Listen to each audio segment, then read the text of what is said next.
Welcome back to Puckcord. This episode is about drug addiction. We start this episode with Ahmed from Islamabad, who will tell us a personal story about his uncle who battled drug addiction.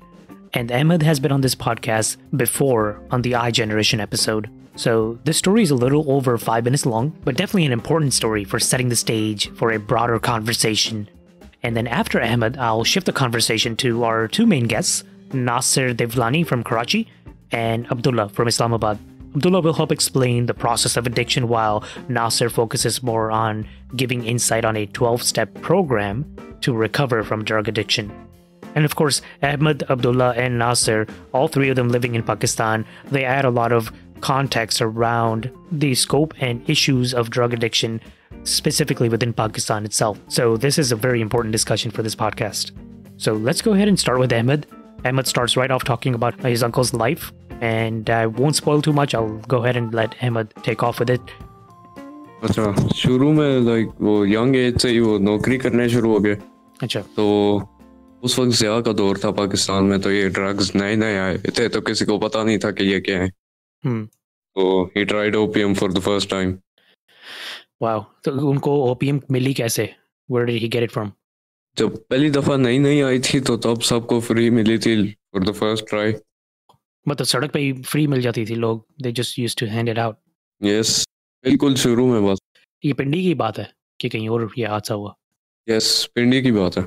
अच्छा. ये आ रही कहाँ से थी? अफगानिस्तान से आ रही थी? Yes, वो जब रशियंस आए थे अफगानिस्तान में, तब हमने बॉर्डर खोला था रेफ्यूजीज के लिए, तब ड्रग्स आए थे. तो तब एकदम ही लाइक ड्रग एडिक्शन के एपिसोड बढ़ते गए पाकिस्तान में. यस. और फिर उसके बाद क्या हुआ? फिर उन्होंने ट्राई की पहली बार and he got hooked on it. जी, पहली दफ़ा उन्हें बस अच्छी लगी, तो वो दोबारा काफ़ी देर तक ट्राई नहीं की. फिर उनके जो दोस्त थे वो उसके साथ ही they got addicted to it. उनके दोस्तों ने उन्हें फिर दोबारा एडिक्ट उन्हें बार बार करवा के एडिक्ट ही बना दिया. इवेंचुअली उन्हें छोड़ी और he went to Kashmir I guess. तो काफ़ी देर उधर ही रहे खुद ही. फिर वापस आए तो फिर उनके दोस्तों ने दोबारा लगवा दी. तो छोड़ने में कोई उनको मतलब मुश्किल तो हुई होगी, लेकिन छोड़ने में एकदम ही उन्होंने छोड़ दी कि आहिस्ता आहिस्ता करके उन्होंने छोड़ी? जो कश्मीर गए थे तब एकदम अजीब सा उनका हाल, उल्टे ही करते रहते. मैंने सुना उसकी साइड इफेक्ट्स बहुत होते हैं अगर एकदम ही छोड़ दो, यू नो, कोई भी ड्रग. उल्टियाँ लगी रहती थी, कुछ खा नहीं सकते थे. अच्छा. श्रिंक हो गए. ये किस तरह बताऊं कि वो बहुत वीक हो गए थे. That makes sense. फिर मतलब ठीक हो गए बाद में? तकरीबन काफ़ी बेहतर हो गए थे, यानी बिल्कुल ठीक नहीं हुए थे, काफ़ी बहुत बेहतर हो गए थे. फिर वापस आए तो दोबारा शुरू कर दी. कितनी देर कश्मीर में थे वो? Sure few months. अच्छा, मतलब ज़्यादा देर नहीं. उनके अबू ने खुद छोड़ के आए थे उधर. तो फिर वापस आ गए, फिर दोबारा दोस्तों ने लगवा दी ना. उनकी उम्र कितनी थी उस वक्त?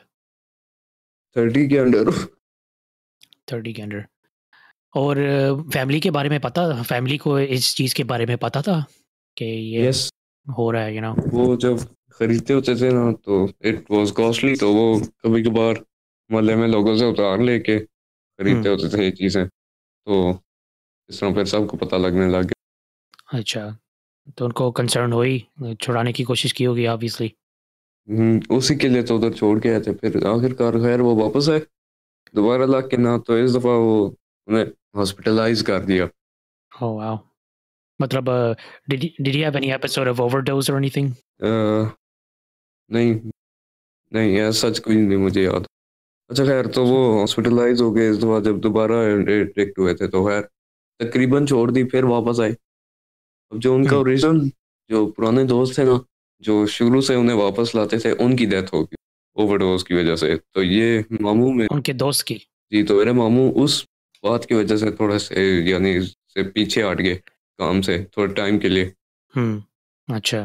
दोस्त की डेथ को देख के फिर छोड़ दिया, छोड़ने की कोशिश की एटलीस्ट? यस, कोशिश की, वैसे फिर दोबारा वापस आ गए. तो बस यूं ही होता रहा. बीच में थोड़ा थोड़ा छोड़ते थे, फिर वापस आ जाते थे. इवेंचुअली फिर वो उधार वाली जो बात थी वो ये हुआ कि इतना ज़्यादा हो गया कि उनके अबू ने लोगों के उधार वापस करने के लिए अपना घर बेच. अपना घर क्या बेच दिया? यस तो करते ना वाह, उनके अबू के। उनके अबू ने। तो एक में रहते थे, एक किराए पे होता था। जो वाह, किराए वाला उन्हें पक्का बेच दिया। मैं वही पूछने लगा था कि अफ़ोर्ड नहीं कर सकते थे तुम्हारे मामू और उसकी वजह से उन्होंने उधार लेने शुरू कर दिए और उधार को पे ऑफ करने के लिए उनके फादर ने एक घर बेच दिया। यस जी, दैट्स ट्रू। खैर, जब उनके फादर की फिर डेथ होगी ना, ओल्ड एज, तो हुँ, उनके भाइयों ने एक अपने घर से किक आउट कर, तब भी। हुँ। अच्छा, फिर वो फिर अपने कमा के फिर अपने ही दोबारा ड्रग्स पे चले गए। इस दफा फिर उन्हें नहीं छोड़ी। नहीं छोड़ी, अच्छा।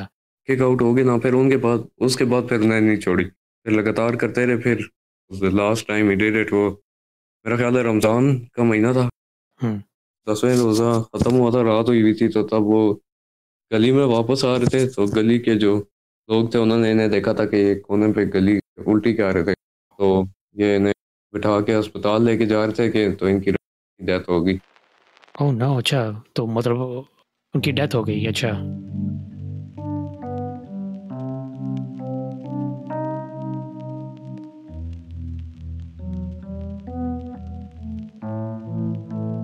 तो ये तुम्हारे पैदा होने से पहले की बात है? नहीं नहीं, जब ये डेथ हुई थी, ये बात होगी 4-5 साल पहले।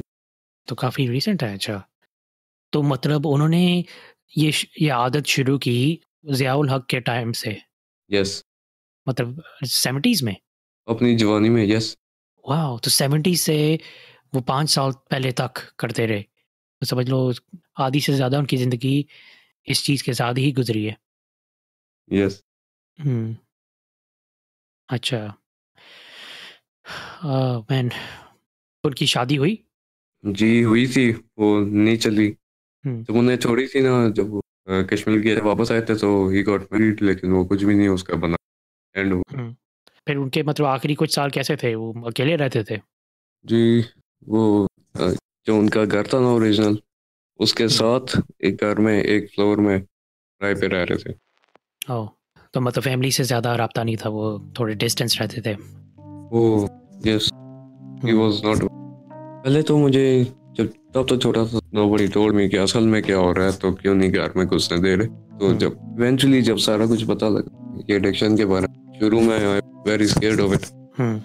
यानी अब इतना ज़्यादा डर नहीं लगता, लेकिन इतना है कि खुद कभी नहीं ट्राई करनी।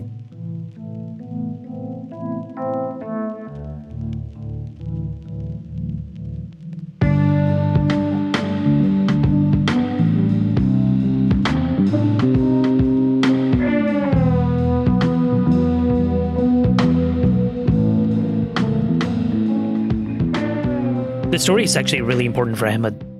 And after telling the story to me, he actually seemed to show some regret at not displaying enough emotion while telling it. And he actually mentions that right here. मैंने इतने सीरियस बता दिया, कोई like emotion भी नहीं डाली। Yep. मैंने कोई इमोशन भी नहीं डाली इस स्टोरी में, तो सीधी सीधी बता दी है। मतलब I assumed that you're not very close to him. काफी क्लोज था। Close थे काफी? काफी था, जब ये शुरू में होता था मैं काफी रोता होता था, एक्चुअली आपको बता। Oh, अच्छा, वाकई, चलो, that makes sense. So you were pretty close to him. तो शुरू में काफी असर हुआ.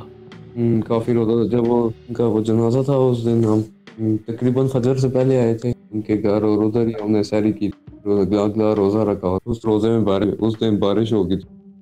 Hmm. काफी अच्छा मौसम था। At this point, I went ahead and spoke to Nasir, Devlani, and Abdullah for a separate conversation on drug addiction. So here's a short introduction of Nasir. My name is Nasir Devlani. I am from Karachi, Pakistan. I'm 26 years old. Basically, I am a software engineer. And apart from that, I also do a lot of stuff in my community. Recently, I've started doing a lot of public speaking sessions on several topics like career counseling and social media and cyberbullying. I also do some teaching on web development courses. So you're pretty busy, huh? Yeah, I'm busy all the time. And here's also a quick introduction of Abdullah as well. Hello guys. My name is Abdullah and I am 18 years old. I live in Islamabad and I am a student basically. I go to college. So Nasir actually kicks off with a story of his own regarding a family in Karachi in which the parents were also going through drug addiction. I won't give anything away. I'll let Nasir talk about this here. I don't know, I mentioned earlier or not, I do a lot of community services, Oh, you do? and we have actually an institute for these social services. About 4 years ago, I went with them to this facility. So Mhm. basically, what was happening there, why we went there was they had identified a family. It was a mother, father, and they had about two sons. Both the sons were like less than 8 years old or so. Mhm. And the thing with them was that their family was just so deeply interrupted by the drug addiction of their parents. Both of them. Yeah, Wow. they would sell Mhm. and they would consume as well. Oh, no. Okay. Yeah. So, I was even told that they lived in such a poor part of the city that Mhm. their children were even sexually abused. Nobody could protect them. There was no even not even a verification for like who did it, when did it happen, and all. It was just known that something like that happened. Can Mhm. you just imagine, like such Yeah. young kids, and something like that happens to Terrible. them, and the parents, they're not doing anything, and Yeah. they're not even concerned to get out Okay. of their addiction for that. Well, what exactly were they addicted on? Was it multiple substances? I think it was heroin. Hmm. I don't exactly remember. I mean, it was 4 years ago. Mhm. So basically, the group had identified this family, and they had kept both the husband and wife at different facilities for Yeah. rehabilitation, and they had asked the children's uncle to keep the children until they were like healthy enough to take care of them. Mhm. So basically, that day, it was a Sunday. We were going to visit both of them, the husband and the wife, and we would give them a chance to speak with each other on the phone. Right. So we first went to the husband at this facility. When we got there, he came out and we talked to him. I could see that the guy was still very agitated and his legs were shaking the entire time. He was still new to the withdrawal symptoms period. Yeah. And, Wow. he was just so reluctant to be there. The extent to they were addicted, they could not even focus on anything else. And at Yeah, that point, exactly. I can imagine if it comes to a point that you stop caring about your kids, then all you can think Yeah, about is the drug. It gets frustrating for those that are dealing with you. But at the same time, I'm exactly. sure it's basically a person with a mind that's not fully working, mind that's not fully functional. So it's hard to even blame them at that point. It's just more like you got to get this person out of this. It's a pattern. Otherwise, right now they're just basically a statue. Yeah, that's the whole point that we were there. I mean, the guy, although he looked very reluctant, but I believe that he wanted to do the program, he wanted to get better and all that. But, Mm, it's just such a powerful substance that it changes you like yeah. 360 degrees. So we were there, we convinced him to stay there and do the process and, learn how to control himself with this addiction. Mm, And all he was concerned about was how is his wife and how are the children and what are they doing, and he wanted to talk to them. okay. It's only natural, right, when you are separated from your family and you are in a healthy mind. Mm, So we convinced him right. to stay there. We told him that we were going to the facility where his wife was at, and we're going to have them a chance to talk to each other over the phone. Mm, We stayed there for like about half hour. So when we were done with that, we left from there and we went to the other rehab facility where the wife was at. When she came, I looked at her face and it looked like she was so innocent. mm. You can. This was after how long? How long had she been in the rehab? I think it must have been 10 to 15 days. Oh, okay. Wow. So in that much time, there was a little bit of difference. Yeah. So, I could see her, and what I was thinking was like someone so innocent could be involved in such a thing, and that's the Right. reality of this addiction. This happens all the time. Yeah. It's mostly the innocent people that get engulfed in this addiction. Right. So, Yeah, that starts a curious question. One of the debates here, one of them is basically drug addiction is a big problem among celebrities, especially, right? So there's a whole yeah, question about whether you should consider addiction a choice, or if addiction is basically, some really unfortunate incident that happens to somebody. So basically, is a person responsible for their addiction, or are they not responsible? well, I would say that at first it is a choice when you get into it. There's a period of use, like when you're using the first few times, you can still quit, Yeah. and that's still a choice for you. And when you've gone past that period, then it becomes this accident for you, Mm. and that's how people often portray it as well. But I believe that it is still a choice at that time as well, as much as we would just ignore that point of view. Well, I believe that addiction is due to social issues and social environment around you. The people around you, they influence you a lot, and that's why you end up in addiction. But yeah, at first, it's your own choice that you went to that company and you didn't put yourself back out from that company because you felt kind of cool over there. Right. I have another story to share here, actually. I know, Nasir, you have to finish your story up, but I thought this one would be appropriate at this spot. So, my oldest brother, he smokes, right? And he's been addicted to smoking since the age of 12. So, 12 साल की उम्र पे, he started smoking. And what happened was, around that time when he started, he got caught this was back when they were living in Lahore, my family. He got caught in the bazaar by my uncle. My uncle saw him smoking. And basically, when he came home, he got beat up by my mom. And then my uncle yelled at him a lot. And in typical Punjabi, like, "Tenu masla ki hai, tenu depression, kis cheez da depression hai?"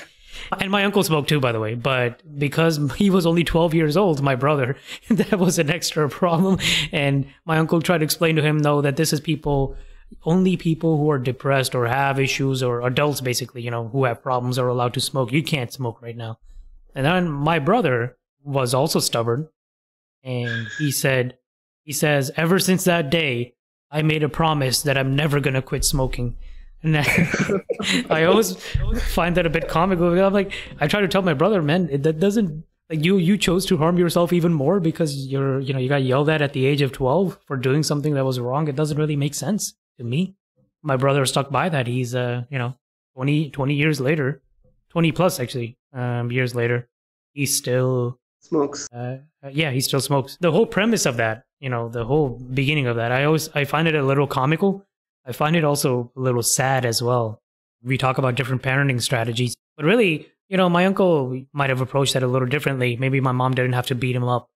At the same time, I think the personalities of the kids are also a factor of this, of how things turn out. So if a kid is stubborn, you can try to explain to him kindly or aggressively, and he still won't listen.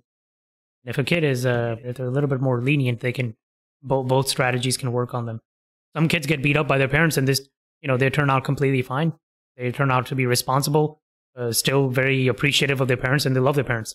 And other kids who never got beat up by their parents, they start hating their parents. And so, not saying there's a one formula that works better than the other. I find it so strange that there's no real equation to this. There's no way to figure out what works better. Yeah, according to a psychology, that if you have siblings, it's a more chance that your brother or sister might be rebellious. But if you're a single boy, then there's chance of leniency that you might be very obedient to your parents. I can see that happening. Yeah, it's a good insight. Maybe because with siblings, there's competition. Yeah, exactly. Well, that's a little tidbit about my my brother. How can somebody, make a commitment that I'm going to harm myself? And you are basically harming yourself, right? There's a statistic that you're shortening your life by X minutes, every time you take a smoke. Yeah. you actively make that commitment just because you got, yelled at the age of 12. It's amazing what makes people take up those types of decisions. And I think that's just another, I guess, 2 cents to throw into that debate of, is it your responsibility or is it not?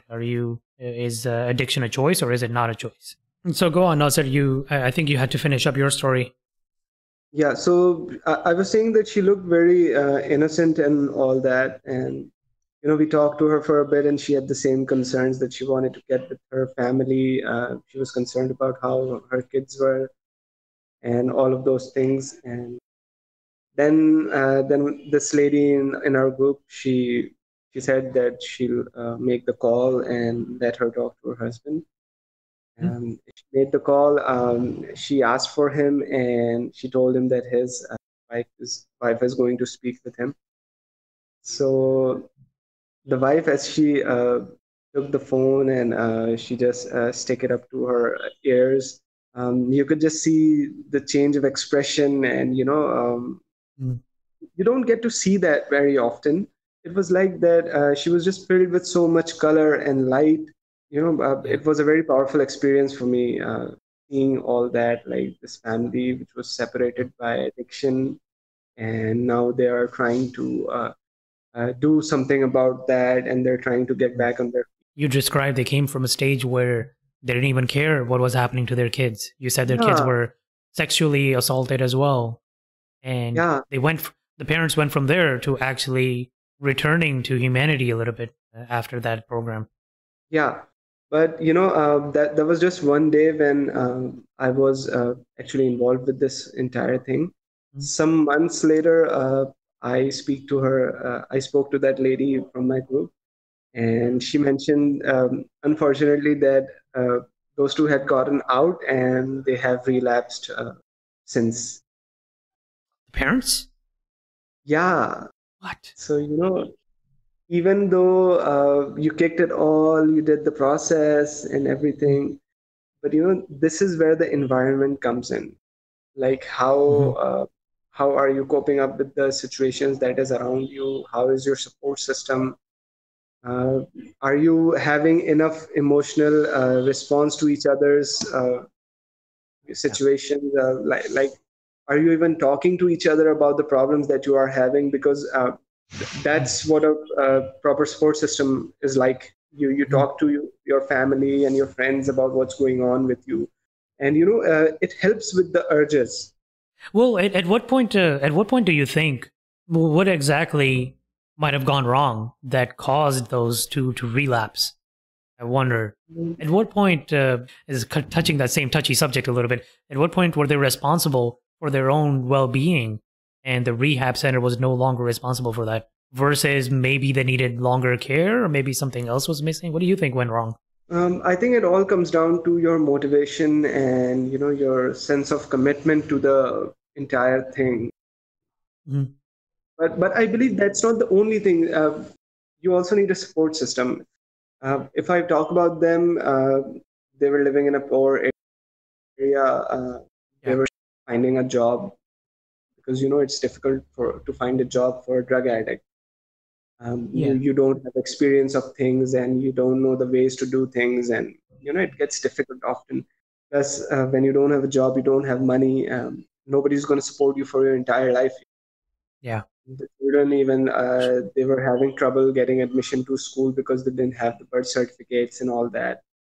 So I think that was the contributing that must have been the contributing factor to the whole thing. But I don't know exactly what went wrong. I didn't get a chance to ask. But I think having a support system is very, very important to such situations.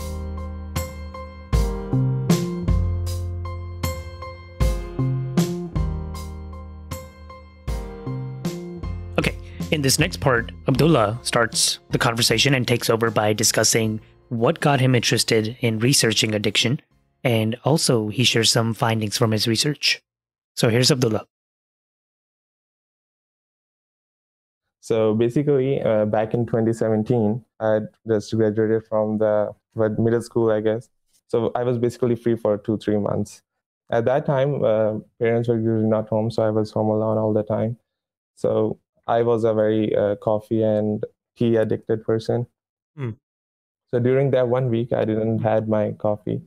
So I was kind of shocked by the result that I was usually getting some headaches and change in behavior, mood swings, basically. And most people just get it when they don't have this tea and coffee for a long time. So after that, I just thought about that. Why did it happen? So after some 2 months later, I just found out that it was due to some withdrawal symptom, which is again the starting of my drug addiction research. And from there, I just started my research. And from that, I just found out that it is a very good mechanism that how these work, this addiction works. Your journey here started from caffeine. Yeah, from caffeine. That's a very overlooked drug, right? Not many people think of it as a drug. Yeah, now I think most of Pakistan is addicted. yeah, I think back in 2015 it was entered into psychoactive drugs list, which is controlled drugs. Yeah, withdrawal symptoms are real. You're right. I think a lot of people are aware of them. Yeah. My mom, every now and then, she'll say, chai nahi pi, sar mein dard ho rahi hai. Yeah, that's real. But they don't realize that that's usually a problem. That's a very big problem. Yeah, I've been trying to give up caffeine for a while, and right now it's been about a month. It's a month. Wow, that's good. That's good. Yeah, right. It's very difficult though when you're used to it, While we're on the subject of caffeine, I would like to say something. Basically, I started having coffee like about, I think, 3 months ago, and it started off with a coffee in morning. And I remember once I was making coffee in my office, and one of my superiors, he just walked there, and we just talked about it. And he said that he doesn't have any kind of addictions like people need chai or people need coffee and stuff like that. And I asked him why that was, because it's very common. Everybody has one of the caffeine addictions. So he said whenever he gets a habit of something like that, he always tries to change it up and get out of that habit. And my response to that was, yeah, I just have it for a boost of energy in the morning. And what he told me was that's where I've started off, but eventually people start feeling like they need more of that, because you get adapted to it all.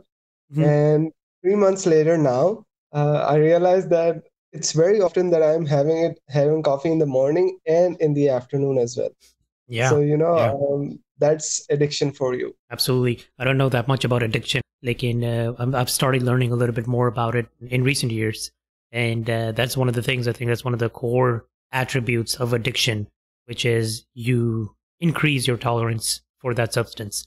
And, Abdullah started this. I think it was a great point, actually. In the case of caffeine, people start from a cup of chai here and there, becomes a cup every day. Then chai is not enough. You start trying, coffee. Coffee is a big thing. Then 1 cup of coffee, 2 cups of coffee. And then eventually that's a routine. Yeah. I started getting anxiety and jittery after drinking too much caffeine. My body couldn't handle it much. So that's when I realized personally, man, I need to let this go. Kind of how Nasir mentioned that if you need it for that boost of energy every morning, that's a dependency that you probably don't need in your life. Yeah, exactly. So basically in Coke, there's also a good amount of caffeine in there. That is why it's also addictive, like Coca-Cola. Very true. Yeah, that adds up as well. Chocolate has caffeine. Yeah, in many things right now in supermarket, if you just go out and see, there's many caffeine in things. So it's an industrial drug, basically, used to attract customers back and back. Yeah, from what I've come to heard, caffeine is actually, healthy for us. We need a small amount of caffeine every day, but nobody really cares about the small amount. We are just more focused on completing our habits every day. So we let go of that and we just surpass the small amount limit. Yeah, I'm actually really fascinated by East Asian cultures. And one of the things that at least Western articles write about is they drink a lot of green tea. That kind of makes sense. Green tea has the least amount of caffeine than black tea and than coffee. So that would make sense. They can, for us, green tea is like a leisure drink. I think in our culture, we drink it at night actually before going to sleep. We don't even consider it a strong enough drink to warrant as a boost of energy. Yeah. But in KPK, green tea is quite common. KPK, Yeah. I've definitely heard Peshawari chai is really famous. We actually it's a lot. have green tea served in our office every day in the afternoon. And I believe it's quite common with the software engineers and all the software houses. They have green tea every day. And the thing about it is you're not supposed to add any sugar to it. And most people just add sugar to it, so it becomes a beverage for them, while it's not supposed to be that.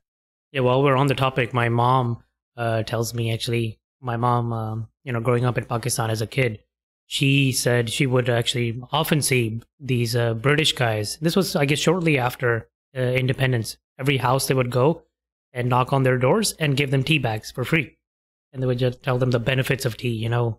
This gives you energy, helps you stay awake so you don't get tired, and it's good for you, and you can drink it with milk or without milk, or with sugar, without sugar. So I think that was the start of the addiction. So that was like a campaign and agenda. Yeah. Spread addiction. And it worked. Yeah. So Abdullah, keep going. Is there more to your story? So basically, whenever we take a drug, which is basically psychoactive drug, and they are known as psychoactive drug because they activate our psychology more and alter our psychology, normal, natural psychology, basically. So whenever we take that drug, it triggers hormones and which releases neurotransmitters. And these neurotransmitters are responsible for our swing in mood and whatever the pleasure we get from that. And some of the common neurotransmitters are dopamine, serotonin, and endorphin. And serotonin is also dubbed as a love hormone. Basically, when serotonin is released, we feel the emotion of love very often, and it's a very relieving hormone. And so is the case with endorphin, but it is mostly painkiller. So some like the tea and coffee or caffeine in general, it triggers serotonin, which is love hormone. So every time we drink tea, we usually get this effect of relievedness and calmness inside us. And whenever we have something like when we listen to music in general that make us very happy, it triggers dopamine, and dopamine is like excitatory thing, which is like very good for us, and it repeats the activity, which makes us feel good. So what happens? Does your body stop making serotonin because it's relying on the caffeine to kind of reinforce that? Is that how it works? Yeah, most often we have this natural trigger, which is known as this acetylcholine.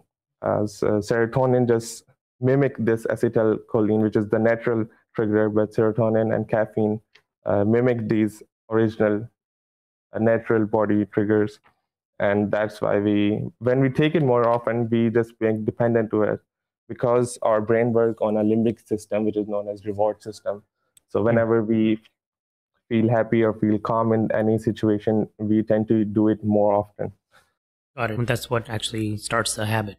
Yeah, because at that time, whenever we are taking psychoactive drugs, the part of brain which is responsible for memory formation, and it remembers it quite good.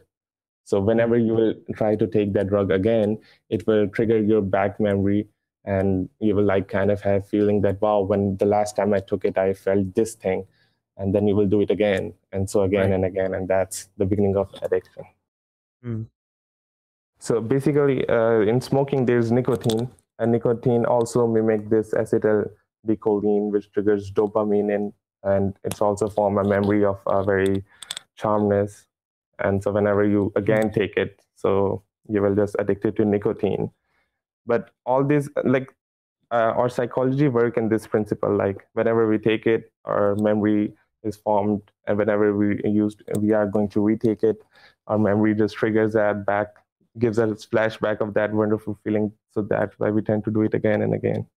So basically, the theory which stands on addiction is basically from Bruce Alexander, who was a psychologist. So have you heard about rat cage experiment? No, maybe I need a refresher.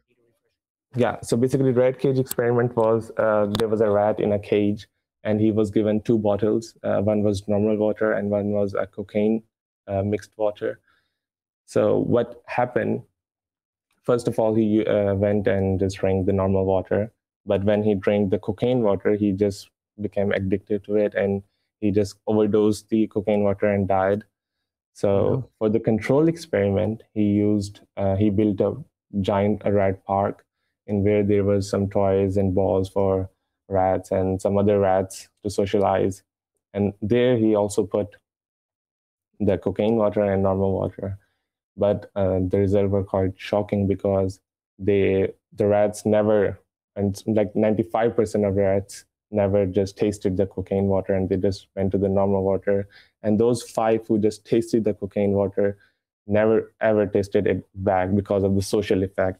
So he concluded that psychology about drug addiction is not about the substance. It is basically about social aspects, that how happy you are around your surrounding or how lonely you are and other type of situation, but not the substance actually. Yeah, I know this from personal experience as well as experience of some people who have shared it with me. You see, the thing is, you're having a bad day, right? You're having a bad day, and even then you are trying to keep yourself busy and all that. But the moment that the busy time ends and you are bored and you're free, you need that addiction that you have been addicted to. And it's very common. That's how addiction triggers into everyone. What always makes me curious is what makes them try it for the first time. And a lot of people, they don't get addicted on the first time. Like I have tried a few cigarettes in the past, but thankfully it never brought me back the way it brought my brothers back or many people that I know. What's interesting is, why do even people expose themselves? Most people are often just there for the trying. They want to try out. And I've been there. I've wanted to try a cigarette, but I've just never, because because of the thought that I might just get addicted. That's why I have never tried a cigarette. And I think that's the thing with most of them. Other times there are like you're not feeling well and you want an edge. You want to get out of problems, and that's also when people try out these kinds of things. Like if you know that having some alcohol will reduce the effects of your problems on you, wouldn't you want to try that? So I guess that's how it works. So this ice culture which is basically meth, crystal meth in America.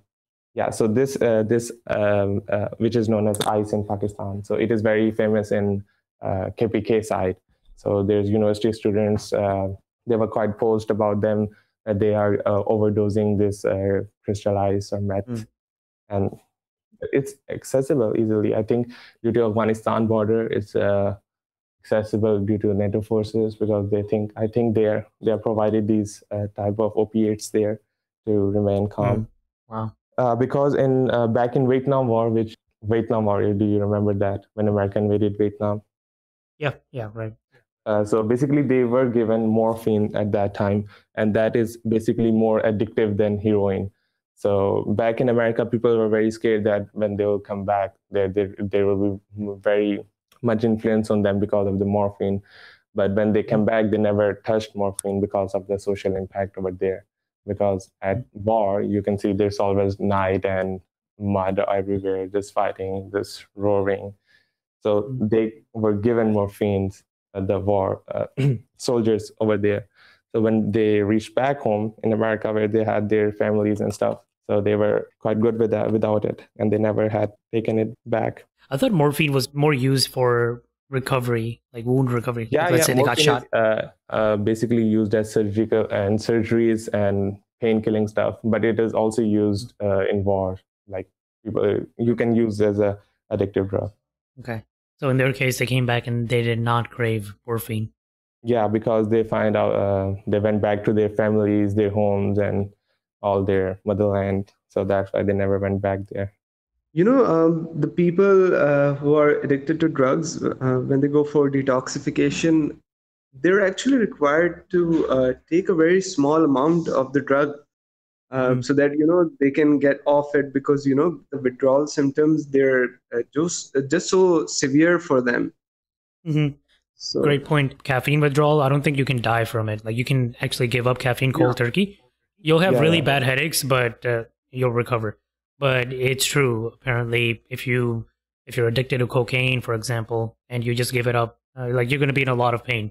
Actually, even like prescription drugs over here in the US, there's some prescription drugs, especially for anxiety and depression, which are habit forming, basically. So that means that if you're ready to quit, your doctor will tell you to divide the dose in half and take that for a while, then divide that to a quarter, and then take that for a while, and then eventually you taper it off to a point that you're not taking it anymore. But if you give it up, entirely, completely, all of a sudden, you're going to get some really bad side effects and, potentially life-threatening as well. Yeah. So during withdrawal, they are also given some extra dose of medicine, but there's a chance that they can be addictive due to that other drugs. Yeah, the thing about the addicts is that you're taking one substance and you're addicted to that, but you have to refrain from taking other addictive substances as well, because a lot of people just change their substance, and they get from cocaine to heroin and to opium and all those things.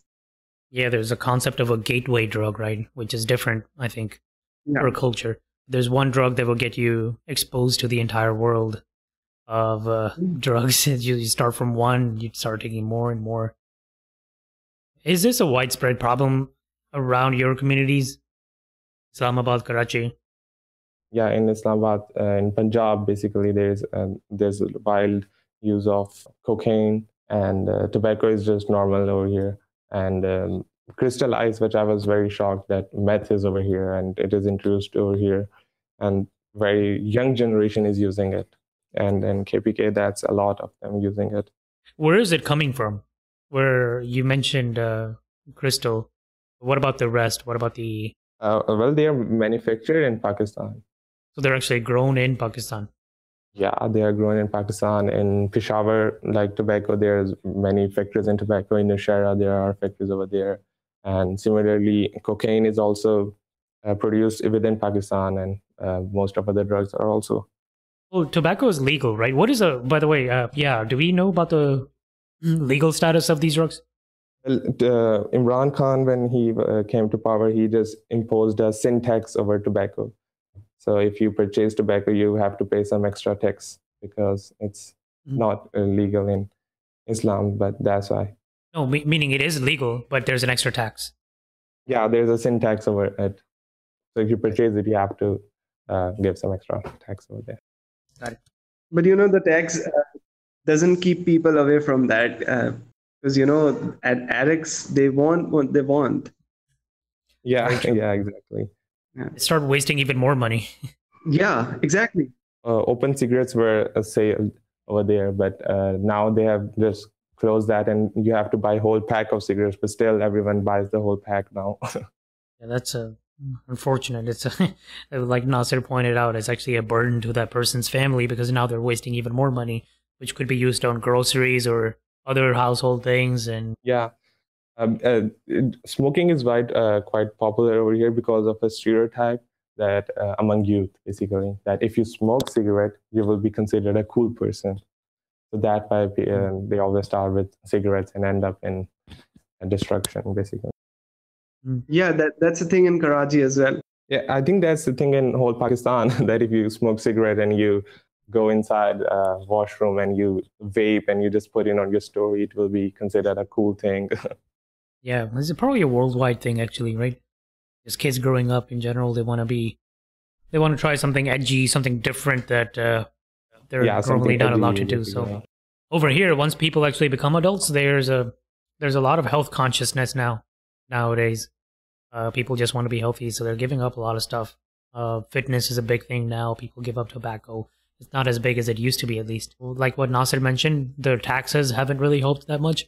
It's more just a overall health consciousness in the country. Yeah, so tobacco isn't quite popular over there, I guess. The cannabis, they use more of the cannabis and other stuff. Oh yeah, cannabis. Yeah, that's a whole different. That's the funny part. They don't consider tobacco that bad, but marijuana. Okay, yeah, that's fine. There's a big push to legalize marijuana. Yeah, I think it's legalized in many states right now. In California, it was legalized. Yeah, it started with just 2 states, and now, yeah, it's all over. What about Pakistan besides tobacco? What is the legal status of? I'm pretty sure cocaine is illegal, but what about cannabis? Well, every drug over here is controlled drug, and everything is illegalized except for tobacco. Shisha and is even illegalized over here. Really? But people do shisha like on the street? By shisha, you mean hookah, right? No, shisha is a different type of hookah. Basically, it's more of a vaporizer stuff. They have flavors in it, and they don't have, I think, tobacco. There's no tobacco in it. So shisha is kind of like hookah, but it has other substances in it? I didn't know that. Yeah, exactly. Hookah is basically pure tobacco. You just burn tobacco and you smoke the tobacco. And shisha is something else. But here in Islamabad, it is illegal. And there's also crackdowns of shisha clubs over here. But still, everyone just smokes shishas. They have their own shishas in home. So they don't need to go to clubs right now.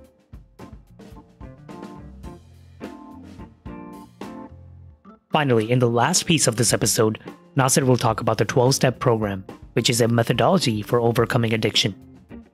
Achha, 12-step program is basically a method of recovery from, it started off as a method of recovery from alcoholism. People were so inspired by how it worked, and it was very effective for alcoholics. So they just started adopting it to all the other kinds of addictions as well. Like there is an Alcoholics Anonymous, which is a 12-step program for alcoholics. And this was the very first one. And then there were more, like there is a Codependence Anonymous, which is for people who have trouble maintaining healthy relationships. There is an Emotions Anonymous. There is a Gamblers Anonymous. Wow. There is a Heroin Anonymous, and there is a Narcotics Anonymous. There is even a Sex Anonymous. So it goes beyond. Wow. Okay. So it goes much beyond drug addiction. Yeah.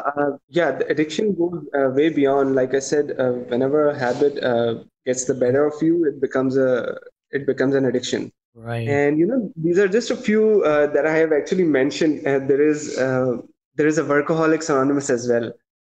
So you can imagine people being addicted to work, and that's very common. And it's just socially not very acceptable, but it's very common and it's legal and people do it. And people that are suffering from that, they are the only ones who know how it actually is. The thing about the 12-step program is that it starts with this concept. The first step in the program is that you have to admit that you are powerless over your addiction. Wow. Okay. That's the first step, that you have to admit that you're powerless to the addiction. Yeah. You have to admit that you are powerless to your addiction and that your lives had become unmanageable. It's one thing that you are powerless over your addiction, but it's also important that your lives had become unmanageable as well. Right. Achha, the concept here is rock bottom. You just go into the program and start doing things. It doesn't really work well that way. It happens with the rock bottom. When you hit rock bottom, that's when you are more susceptible to feeling this, that you are powerless over your addiction and that your lives have become unmanageable. And that's when you are supposed to get into the program. And I have heard that that's when it is more effective. Got it. Okay. This is the first step. I'm not going to go into all the steps, but I'm just going to highlight what's the summary of the program. One of the next few steps is about recognizing a higher power that can help you with this program. So the higher power can be literally anybody. It can be God. It can be the group itself, the group that you have joined. It can even be a chair that's sitting in front of you. that's the openness about the higher power. You just have to believe that a higher power can help you out with this problem, Okay. and that works.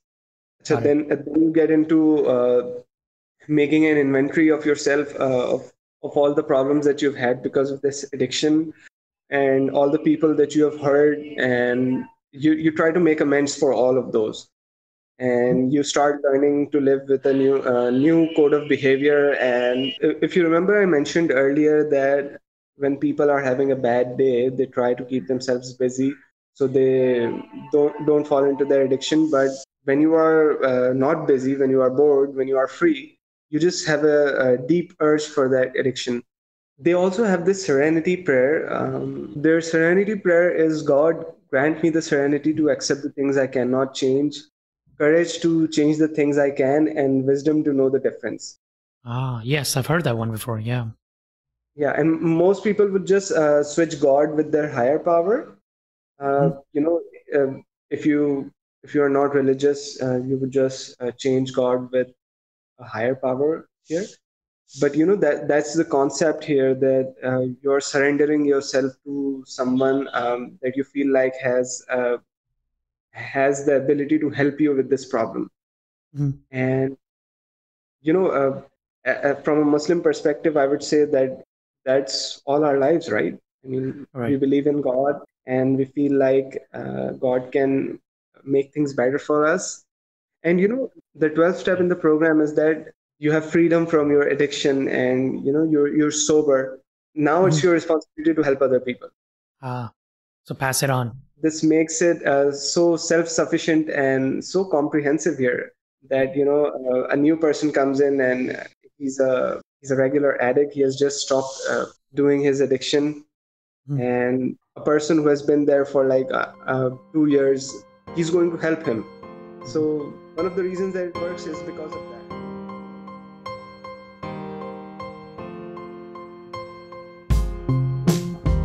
Hope you liked this episode, and thanks for tuning in. And we'll see you next time.